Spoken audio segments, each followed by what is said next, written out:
നിലമ്പൂരിൽ ആര് ജയിക്കും? മണ്ഡലത്തിലെ ഒരു അമ്മച്ചിയോട് മാധ്യമപ്രവർത്തകന്റെ ഒരു ചോദ്യം.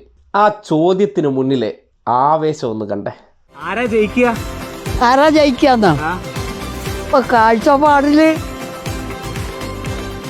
സ്വരാജ്യല്ലേ ജയിക്കോ? നമ്മളെ സ്വരാജ് ജയിക്കും. കണ്ടോ, 19 വയസ്സാകും, വൃദ്ധയാണ്. പക്ഷേ ആരാണ് ഉപതെരഞ്ഞെടുപ്പിൽ വിജയിക്കുക എന്ന് പറഞ്ഞപ്പോൾ ഒരു തംനെയിലും കാണിച്ചുകൊണ്ട് പറഞ്ഞതെന്താണ്? സ്വരാജ് എന്ന്. എന്താണ് മണ്ഡലത്തിലെ ഉപതെരഞ്ഞെടുപ്പിൽ സ്വരാജ് ഉണ്ടാക്കിയിരിക്കുന്ന ഇമ്പാക്റ്റ് എന്നതിൻ്റെ തെളിവാണ് ആ കാണുന്നത്. മണ്ഡലത്തിലെ സാധാരണക്കാരായ മനുഷ്യർക്കിടയിലുള്ള പൾസാണ് ആ ആവേശം, അല്ലേ?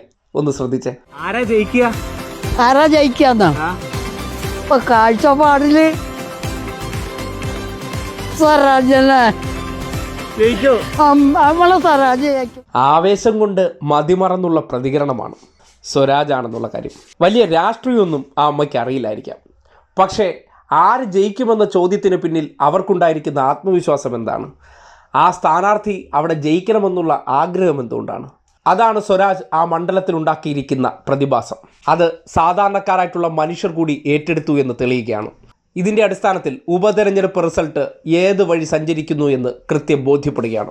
UDF മണ്ഡലത്തിൽ രാഷ്ട്രീയം പറയാതെ ആക്ഷേപശരങ്ങൾ ചുരിയുന്നതിനിടയിൽ സാധാരണക്കാരായിട്ടുള്ള മനുഷ്യർക്കിടയിൽ സ്വരാജ് ഉണ്ടാക്കിയിരിക്കുന്ന സ്വാധീനം എത്രമാത്രം വലുതാണെന്ന് ഇത് കൃത്യമായി തെളിയിക്കുന്നുണ്ട്. അതുകൊണ്ട് ഉപതെരഞ്ഞെടുപ്പിൻ്റെ കളം മാറുകയാണ്. കളം ഒന്നടങ്കം സ്വരാജ് നിറയുകയാണ്.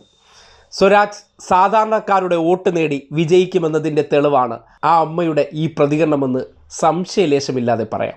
ആരാ ജയിക്കുക? ആരാ ജയിക്കാന്നാ? ഇപ്പൊ കാഴ്ചപ്പാടില് സ്വരാജ്യല്ലേ ജയിക്കോ? നമ്മളെ സ്വരാജ് ജയിക്കും.